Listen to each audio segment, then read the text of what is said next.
Obrigado pela oração, irmão Edivaldo. Estamos hoje mais uma vez, né, aqui abrindo as nossas Bíblias. Tá todo mundo me ouvindo bem? Tá, muito bom. Abrindo nossas Bíblias para um dos livros de maior importância nas nossas vidas, né? É claro, eu acredito que se o livro de Atos está entre os livros inspirados por Deus, é porque sem ele a história não estaria completa, né? Sem o livro de Atos, nós ficaríamos muito perdidos em relação à nossa identidade, não é? A nossa identidade. Já se passaram muitas gerações, são 2000 anos, né, aproximadamente, que os nossos primeiros irmãos foram batizados em nome, né? Quer dizer, de acordo com Jesus Cristo, que também estava de acordo com o Espírito Santo, que também estava de acordo com Deus Pai, né? De acordo com Deus Pai. E desde então a nossa história começou a ser escrita, né? É como uma instituição que não tem fim, né? A igreja, ela é uma instituição que não tem fim. Chile, verifica aqui para mim, Chile, se está gravando. Desculpa, irmãos, apertei aqui. Então, nós fazemos parte de um reino que não tem fim. Quando Daniel, né, capítulo 2, fala sobre o sonho de Nabucodonosor, né, o rei da Babilônia, o imperador da Babilônia, e esse sonho foi interpretado pelo profeta de Deus. Aquele rei, né, o rei Nabucodonosor, ele teve um sonho que tirou totalmente o sossego e a paz dele. E o rei Nabucodonosor ficou tão impressionado com o sonho que ele nem conseguia dormir mais, ele não conseguia fazer absolutamente mais nada. Então ele mandou chamar, né, eu estou resumindo aí uma história que tem muito a ver com o que a gente está falando hoje, que vamos entrar, né, no finalzinho do discurso de Pedro.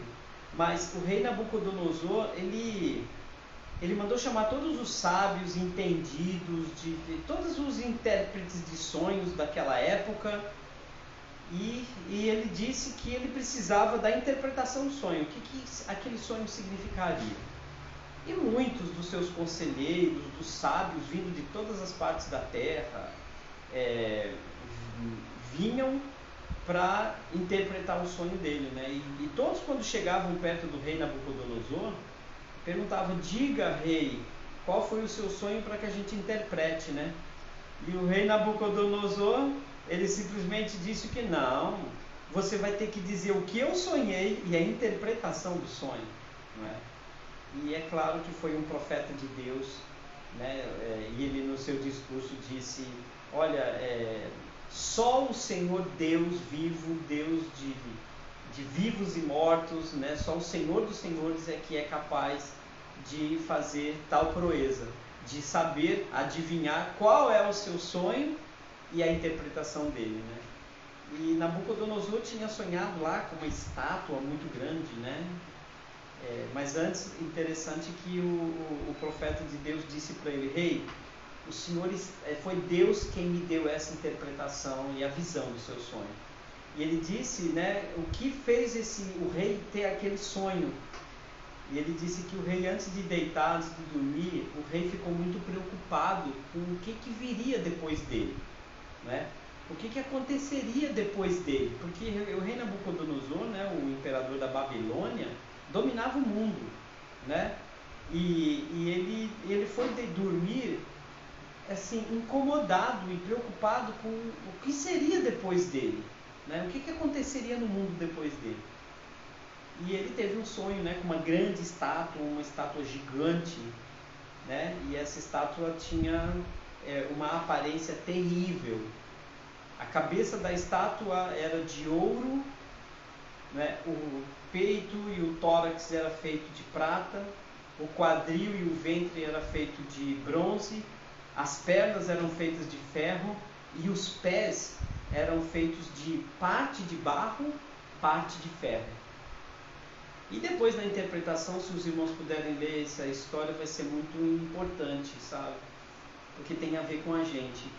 Primeiro porque mostra que desde o antepassado Deus já nos planejava, já planejava a igreja aqui na terra. Foi um grande sonho de Deus a igreja, não é? Tudo o que a igreja significa para o mundo e precisa significar para nós em primeiro lugar, foi o grande alvo, o grande motivo de tudo que Deus fez na terra. Inclusive o motivo pelo qual Jesus assumiu a carne. Veio do céu e habitou entre nós, cheio de graça e de verdade. Por causa da igreja, que somos nós, lembrando, né, quando falamos igreja, estamos falando de pessoas. Por causa de nós, da gente, seja a expressão que você quiser usar, por nossa causa, por causa do que nós somos quando estamos juntos, não é? A irmã Hilde falou agora há pouco, né, que maravilha essa comunhão. Por causa disso que acontece, que igreja não está aqui ou ali, igreja acontece quando nós estamos juntos, não é? A igreja é um acontecimento, e não é um acontecimento só aos domingos, só às quartas-feiras, ou as reuniões de oração. A igreja acontece o tempo todo quando os irmãos estão juntos, né? Quando estamos separados, somos templo de Deus. Quando estamos juntos, somos a igreja, não é? Isso é maravilhoso. E a interpretação do sonho, né, só para não deixar alguns irmãos curiosos, para aqueles que ainda não conhecem o detalhe da história, a cabeça de ouro correspondia ao Império Babilônico, né, a Babilônia. E depois que a Babilônia caiu, porque os reinos humanos, eles entram, ganham poder, dominam o mundo, mas caem.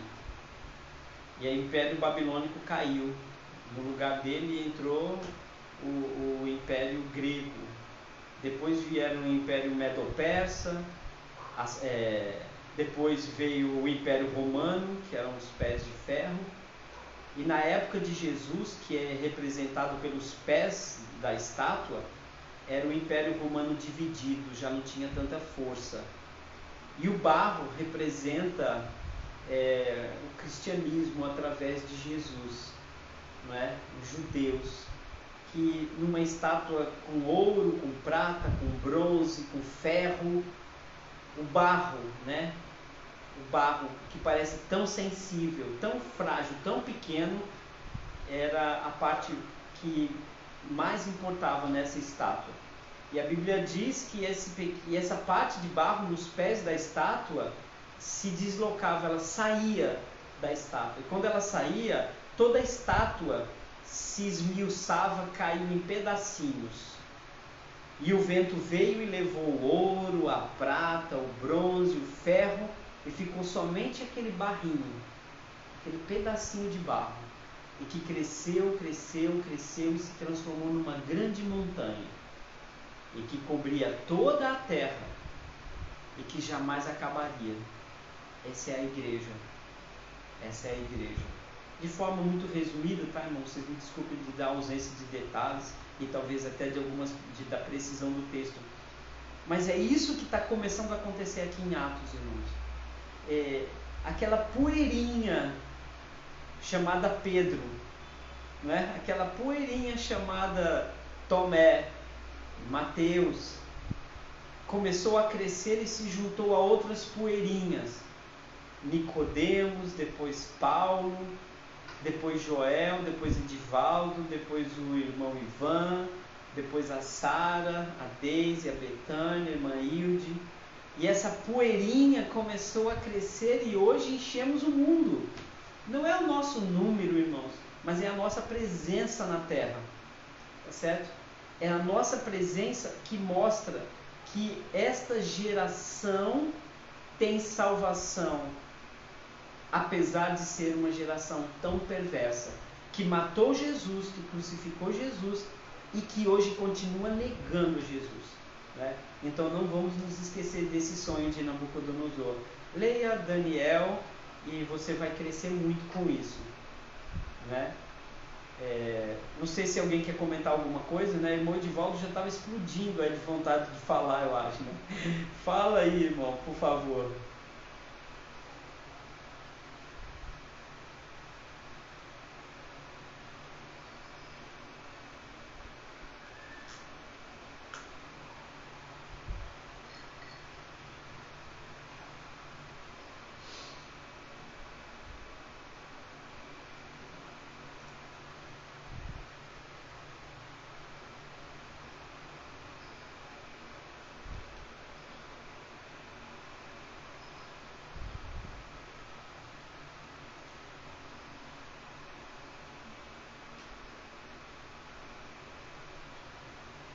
É verdade, é verdade. Mais algum irmão quer comentar alguma coisa? Podemos dar prosseguimento? E é isso, né, irmãos? Essa esfera toda da igreja que está nascendo aqui nesse discurso de Pedro, né? E a gente está aqui em Atos capítulo 2, fechando hoje, né, até o versículo 41, né, entre o versículo 37 até o 41, porque o discurso de Pedro, irmãos, ele começou falando do dia, aquele dia de Pentecostes, né, que nós já falamos, guardamos a mensagem rica, né, do dia de Pentecostes, né, que era a celebração, a lembrança, a memória que aqueles irmãos tinham, os judeus, de terem recebido as tábuas da lei através daquele fogo que veio do céu e rasgou aquelas tábuas e imprimiu lá os 10 mandamentos, né, que é a base de como administrar o povo, né, de como fazer com que o povo andasse de acordo com a sabedoria de Deus, né, porque é a lei que une o povo a Deus, não é o amor, não é? Nós às vezes achamos que é o amor, mas não é. O amor pode até nos constranger, mas o que nos une é a doutrina de Cristo, é a sã doutrina. Não esqueçam disso, irmãos. É a lei. Né? Imagine se nós pedíssemos para todos os motoristas do Brasil dirigirem com amor. Imagine como ia ser os carros andando um pela direita, outro para a esquerda, né? Ia ser uma desgraceira de acidente. Mas não, são as leis de trânsito que mantêm as pessoas no lugar e para que as coisas deem certo. O que se espera, né, que não apenas obedeça às leis, mas principalmente que trate o ser humano com amor. Mas o que mantém as pessoas na linha no mundo sem regras e muitas vezes sem Deus, né, no sentido de não acreditar em Deus, não confiar em Deus, é a regra, tá bom? E ela vai servir para todos, né? E nós precisamos lembrar muito bem disso. Então, o dia de Pentecostes era isso. Então, ele começou o discurso falando do dia. Depois, ele saltou no discurso falando de Davi, como, olha, vocês não podem recusar o discurso de Davi que falava de Jesus, né? E logo quando ele disse isso, quando ele mostrou Jesus, que foi testemunhado por Davi, não é? Ele provocou a reação de todos quando nesse discurso Pedro simplesmente disse: vocês estão condenados porque vocês mataram Deus, o Filho de Deus. Vocês mataram o Filho de Deus. Aquele Jesus que vocês humilharam, Deus os fez Senhor do Senhor. E esse dedo apontado, né, de Pedro, inspirado ali pelo Espírito Santo, né, todos eles cheios do Espírito Santo, e não vamos nos esquecer que isso daqui provavelmente foi até traduzido simultaneamente ali, né, por outros que estavam falando em vários idiomas, né? E o mais importante é que Pedro disse: vocês são culpados. E quando eles entenderam e perceberam o grande erro que eles cometeram, o maior de todos os pecados, tem gente que diz que não tem pecado maior ou não, né? Mas tem sim, irmão. Eu não estou falando de consequência do pecado. Mas eu acho que o maior pecado de todos, e a partir dele vem tudo, é simplesmente a desobediência. É você não obedecer a Deus. Né? Tudo vem daí. E eles desobedeceram às profecias, os profetas e tudo que havia sido dito de Jesus, eles se recusaram e não tinham desculpa. Era uma reação totalmente indesculpável. Edivaldo.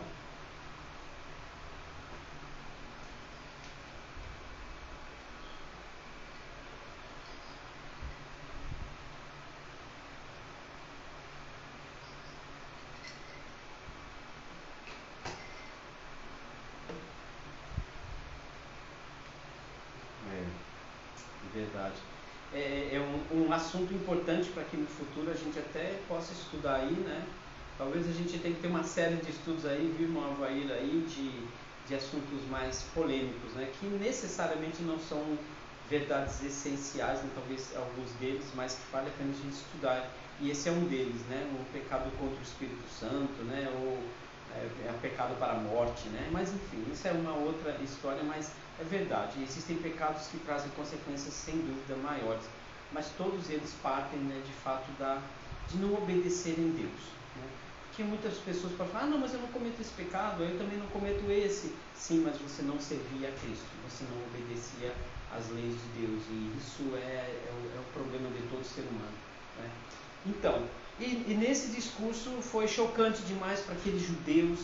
A cidade estava realmente tomada ali de muita gente, cada pessoa falando uma coisa diferente da outra. Daqui a pouco a gente vai ver o número de batizados naquele dia, não é?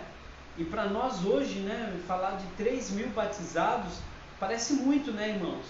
Mas para uma cidade que tinha provavelmente assim, mais de 1 milhão de pessoas lá nesse dia de Pentecostes e muita gente lá, é muito pouco. É muito pouco, né? Apenas 3.000 foram batizados, do ponto de vista humano. Tinha muita gente, desculpe ter falado 1 milhão, mas a cidade tinha muito mais do que isso, certo? Muito mais do que isso. E era um trabalho que estava apenas iniciando. E é isso mesmo, irmão. A grande maioria dos chamados não será escolhida. Não será escolhida. Entende? E a gente precisa guardar essa palavra muito forte no nosso coração. Então, com o efeito dessa acusação muito grave, não é?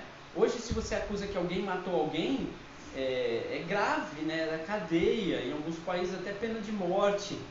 Então, para os judeus terem matado um profeta já era terrível. Imaginem matar Jesus, o Filho de Deus. E por conta disso, né, houve sim uma reação, né, irmãos? E a gente vai ler o texto agora e vamos ponderar as coisas mais importantes que esse texto pode trazer para a gente, não é? Versículo 37. Desculpa, eu queria ler o 36 porque é tão forte, né?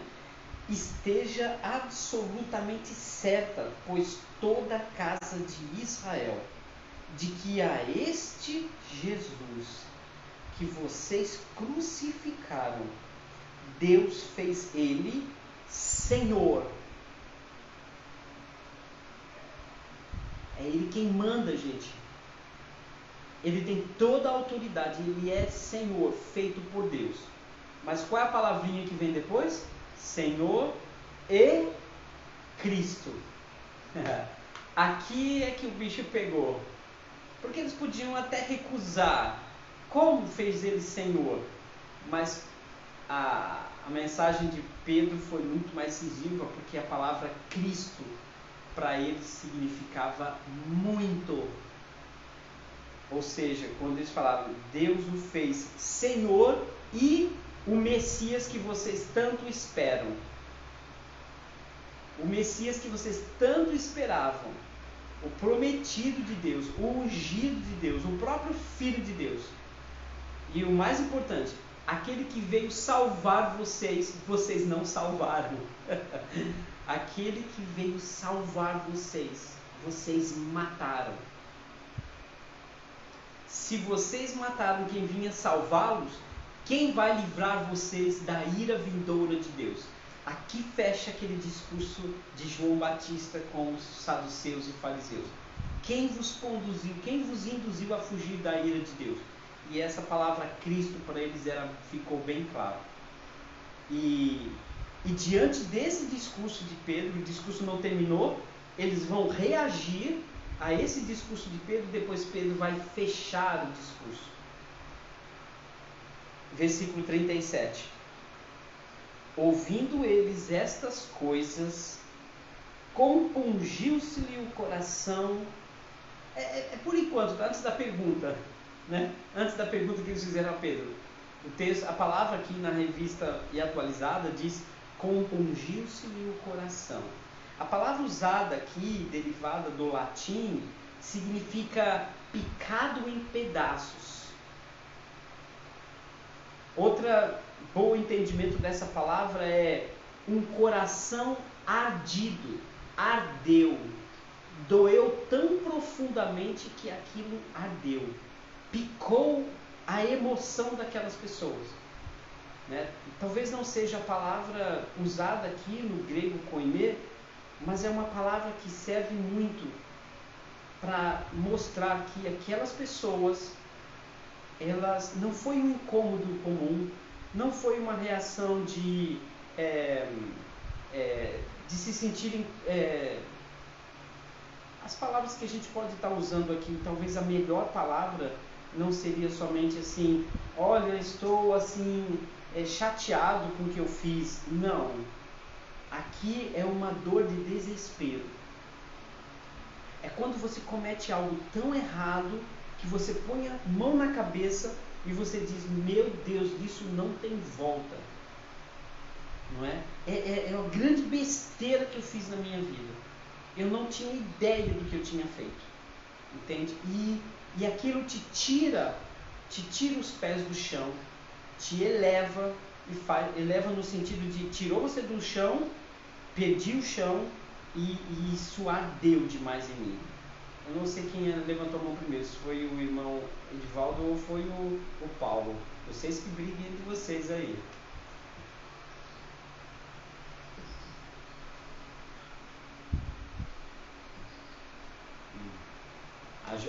Ajuda muito. Outra.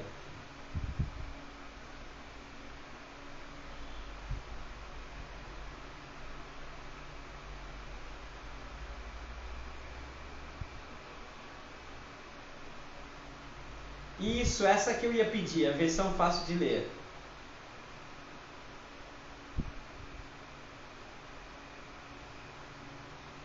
Apesar da gente achar que a palavra remorso é simples, eu estava com essa palavra na minha cabeça, sabe, irmão? Mas eu não estava lembrando dela, porque eu estudo geralmente na versão fácil de ler, né? A versão que eu uso mais vezes. A palavra remorso significa que as suas entranhas estão retorcidas, né? Significa que as suas entranhas estão retorcidas. Então, foi muito cruel para alguns judeus o que eles fizeram, e eles entenderam, tá certo? É como essa era uma dor comparada a quando você não dá atenção para um filho, tá certo? O seu filho está falando sério, que está morrendo, e você fala: isso não é nada, ele está fingindo, e vira as costas, o seu filho vai e morre. É um arrependimento voltado para aquilo que não tem volta. É quando você faz algo que não tem volta. E isso trouxe para eles esse coração compungido. Não é? Esse coração compungido.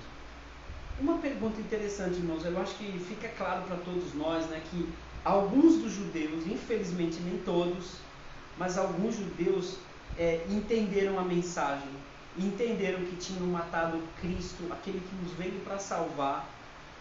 Fica claro que eles mataram o Filho de Deus e que eles vão ser julgados por esse mesmo homem que agora é Senhor e Cristo, não é verdade? Então, como que esses homens iam encarar Deus a partir daqui? Não é? Essa para eles era muito forte, porque não havia dúvida de que eles sabiam da existência de Deus. A gente não está lidando com ateus aqui, não. A gente está lidando com um povo que, por dezenas e dezenas de gerações, confiaram em Deus, acreditavam em Deus, que viram Deus abrindo o Mar Vermelho, libertando eles do Egito, esse Deus criador, que deu as tábuas da lei, que deu Moisés, que deu Elias, que deu Davi. Então eles não tinham dúvida sequer em nenhum momento de fé com relação a isso. Tá certo? Eles sabiam de Deus. Então aqui eles entenderam como que nós vamos nos apresentar diante de Deus. Como nós vamos nos apresentar diante do Criador agora, que a gente matou quem Ele mandou. Entende que esse para eles se tornou um problema quase que sem volta? Isso é desesperador, irmão. Você saber da existência de Deus, saber que você vai se apresentar diante de Deus com um pecado desse na sua mão. Com um pecado tão grande desse na sua mão. Pode falar, Sara. Bom, perdi um pouquinho aqui, Atos o quê? Atos capítulo 2, nós estamos no versículo 36 e agora entramos no 37. Atos 2, 37. Tá bom? De nada. Bom, agora eu tenho uma pergunta aqui, irmãos. Alguém aqui ouviu algum apelo de Pedro? Alguém aqui, por acaso, leu que nesse discurso, nessa pregação de Pedro, Pedro está assim, agora vocês, quem quer aceitar Jesus, levante sua mão, venham aqui na frente. Nenhum apelo. Nenhum pedido para aquele que quisesse aceitar Jesus. Não precisou, porque a mensagem era tão forte, a mensagem era tão direta, que Pedro não precisou de nenhum apelo. Nenhum apelo. Primeiro Pedro pregou a palavra, pregou a verdade, colocou Jesus no trono, colocou Jesus como Senhor da vida de todos, colocou o pecado deles bem grave que eles fizeram, e quando eles reagiram a isso lá na frente, no final do discurso de Pedro, aí sim Pedro vai e diz, salvai-vos dessa geração perversa. Entende? Salvai-vos dessa geração perversa. Mas vamos lá, versículo 37 é a continuação dele. Ouvindo eles estas coisas, compungiu-se-lhes o coração e perguntaram a Pedro e aos demais apóstolos, o que faremos, irmãos? E aqui vem a resposta simples, mas não era mais absurda a partir daqui. E antes de começar a ler o versículo 38, irmãos, já era comum, quando todo mundo ouvia a palavra batismo, desde João Batista, os 3 anos de ministério de Jesus, os judeus já entendiam que a água servia também para purificação, a água também já servia para muitas coisas. Quando eles ouviram a palavra batismo, eles entendiam que era lavagem, que era um banho, e um banho espiritual. Eles já entendiam que o batismo era para purificar as pessoas. E aqui eles perguntam para Pedro, né, o que deve ser feito. E a resposta de Pedro foi essa. Respondeu-lhes Pedro, versículo 38. Arrependei-vos. Se arrependam. Essa aqui é a condição. É a palavra tão importante para quem achava que não tinha como ser perdoado por este pecado. Deixa eu te dar a palavra, meu Betânia. Então, para essa dor, para essa amargura, tá certo? Para esse remorso tão forte, né, só cabe uma coisa: se arrependam. E a palavra arrependimento, irmãos, para ele era a palavra de ordem dada aos exércitos, quando um exército tinha que dar meia volta volver. É a palavra para você dizer que o exército não continue para frente, que a pessoa pare nesse instante, pare tudo e volte. É uma mudança muito radical, né?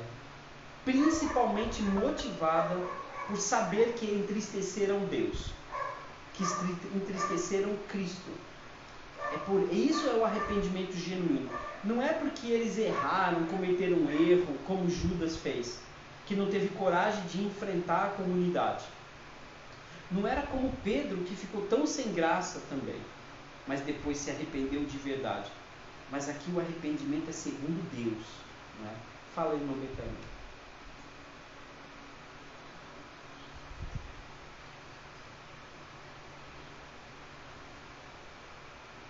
Que nós temos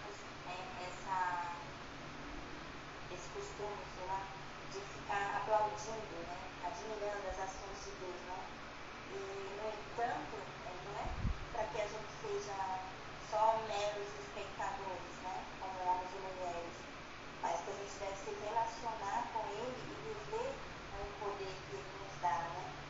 Que a gente conhece muitas pessoas, e até no meio de nós mesmos, que não experimentam o poder, né, de Deus, não quer participar, tem as desculpas, né, não quer se comprometer, não tem compromisso. No entanto, a pergunta é para todos nós, né? Irmãos, o que faremos?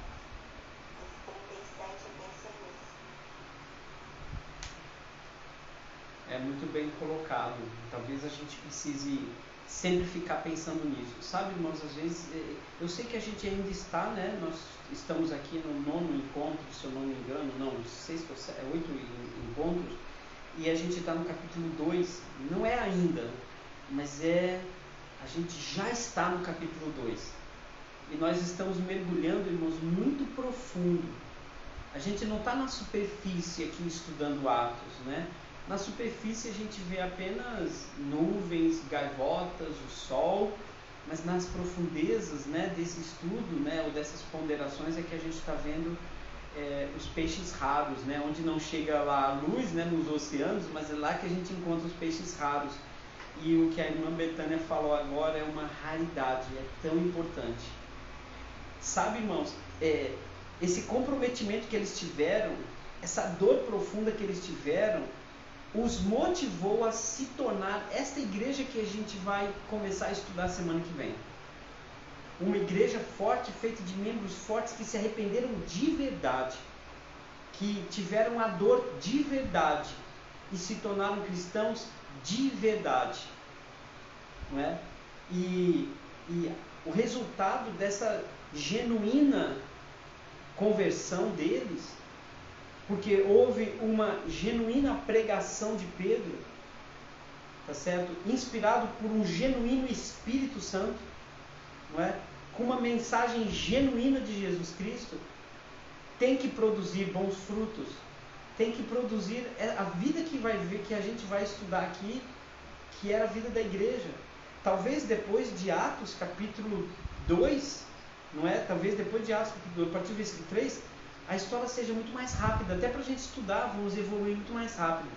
Mas esses 2 primeiros capítulos do livro de Atos, eles são essenciais porque nós estamos aqui entendendo a fonte da água da vida da igreja.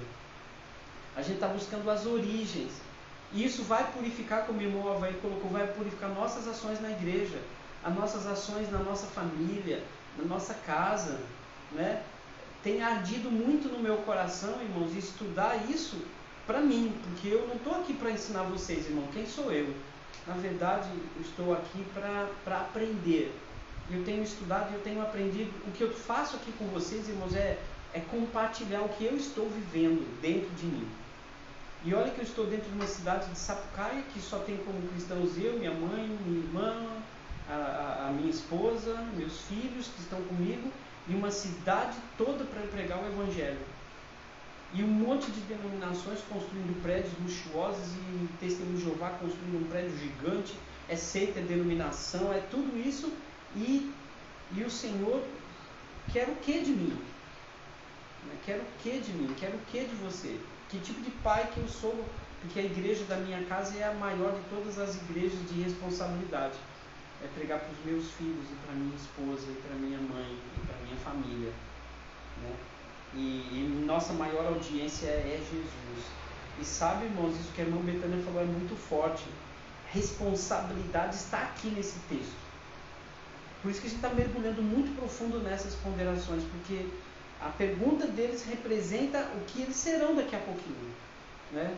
Essa colocação da irmã Betânia, ela é muito pertinente por causa disso. Então, o que Pedro responde para eles é muito forte. Arrependam-se, ou seja, parem agora tudo na vida de vocês. Essa palavra pare, é ela quem vai definir as ofertas desses irmãos, o tempo que eles ficaram em Jerusalém para se fortalecer na fé. Eles ficaram lá por muito tempo, e gente que vinha de outras cidades, não vamos nos esquecer disso. Aqui muita gente estava de passagem em Jerusalém, foram para uma festa. Mas esta palavra pare, se arrependa, é para parar mesmo. Todos os seus projetos. Nenhum projeto se tornou mais importante do que o projeto da igreja para a vida daqueles irmãos. Pode falar, irmã Betânia.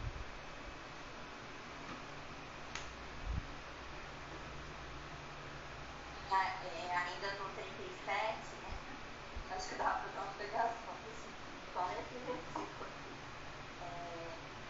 Que também, Sérgio, quem somos nós também que não se incomoda com o evangelho, sabe? Que não sente essa aflição no peito, que não se entristece também quando ouvimos o evangelho.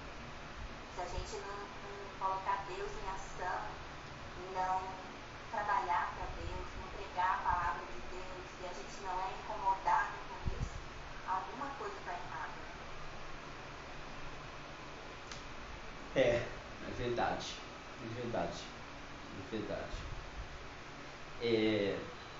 Mas vamos ao processo, né? Vamos continuar, né?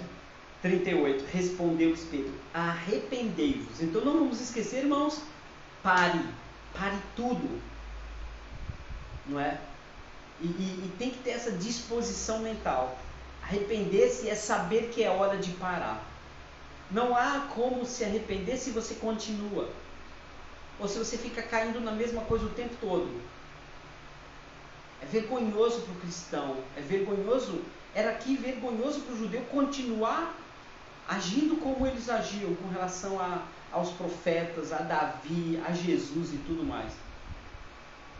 E eu imagino que esses judeus chegaram em Jerusalém ouvindo falar dos discípulos de Jesus e de tudo, e ficar falando, que loucura, né? Aquele doido chamado Jesus, que vergonha, então morreu, tá aí, acabou, né? Cadê que ele disse que era o Filho de Deus?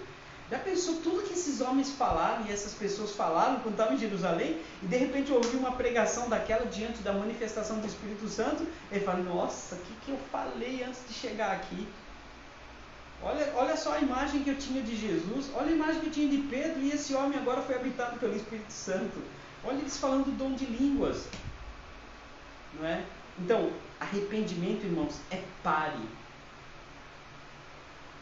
Se você realmente, como o irmão Betânia falou, e a Bíblia aqui, sabe, fala muito claramente isso, pare de ser o cristão que você é, ou então, aqui no texto, pare de ser o judeu que você tem sido, pare agora.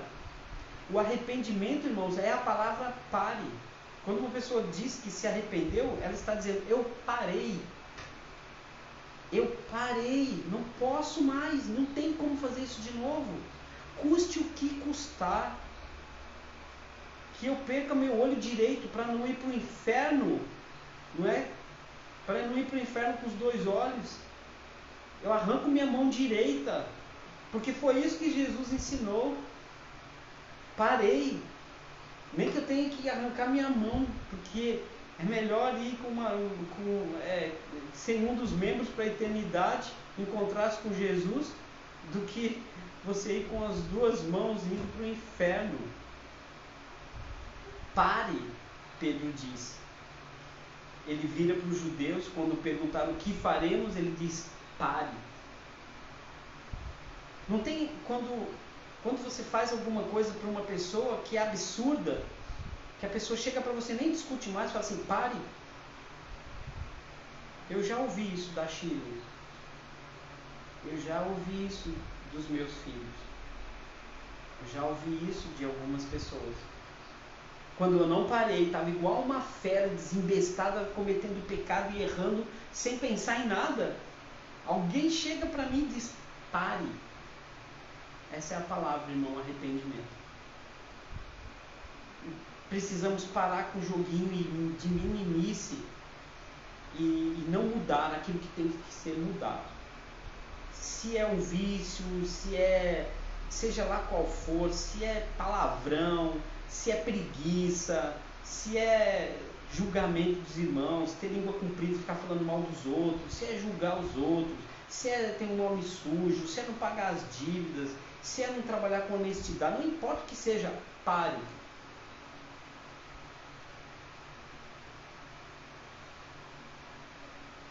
E se você parar, ele diz aqui: e cada um de vocês seja mergulhado completamente, batizado em nome de Jesus. Não é? Olha a segunda condição que ele colocou. Pare e entre nas águas. Nasça de novo. Desça as águas. Lave seu corpo todo, sua vida toda, seu passado todo. E você vai ter a remissão. Eu amo essa palavra. Remissão dos vossos pecados. Pare, se lave dessa sujeira toda e os seus pecados serão queimados, jogados fora. E aí vocês vão receber o dom do Espírito Santo. As pessoas se perguntam qual é o dom do Espírito Santo. É o próprio Espírito Santo. É o próprio Espírito Santo. E vocês vão receber o dom, um presente de Deus para serviço. E qual é esse presente? É ser habitado pelo Espírito Santo, porque ele não pode habitar em alguém que não parou, em alguém que não se lavou, que não foi remido. Remido é a ideia de alguém que caiu e veio alguém que pegou nas suas mãos e o levantou de novo. E só assim você receberá o maior de todos os presentes que Deus te deu, que é ser habitado pelo Espírito Santo. Esse é o dom que Deus nos deu. Esse é o favor imerecido que Deus nos deu. Esse foi um grande presente que Deus nos deu. Alguém do céu para estar junto com você para o que vem pela frente, para ajudar você a colocar no lugar daquilo que você jogou fora. Aquele que vem te impulsionar daquilo que você parou e vai te impulsionar para outra direção. Aquele que vai te ser sua força. Aquele que vai ser aquilo que a irmã Betânia falou agora há pouco. O poder de Deus em você. Para construir esta grande montanha que vai encher a terra e durar para sempre. Nenhum reino subsistirá sobre esse reino. E o texto diz, versículo 39. Aí ele vai lembrar. Porque a promessa é para vocês. Não fiquem desesperados não. Vocês fizeram isso, mas a promessa também era para isso. A promessa não era só para quem estava preparado, é para quem vai se preparar a partir de agora. Então a promessa é para vocês, para os vossos filhos e para todos os que ainda estão longe. Isto é, para todos quantos o Senhor, nosso Deus, chamar. Com muitas outras palavras, deu testemunho e exortava-os, dizendo: salvai-vos, se salvem, não fiquem nesta geração, junto com essa geração perversa. Então, os que lhe aceitaram a palavra foram mergulhados, lavados, havendo um acréscimo naquele dia de quase 3.000 lavados, arrependidos, remissos, prontos para serem habitados pelo Espírito Santo de Deus. Comentários, perguntas?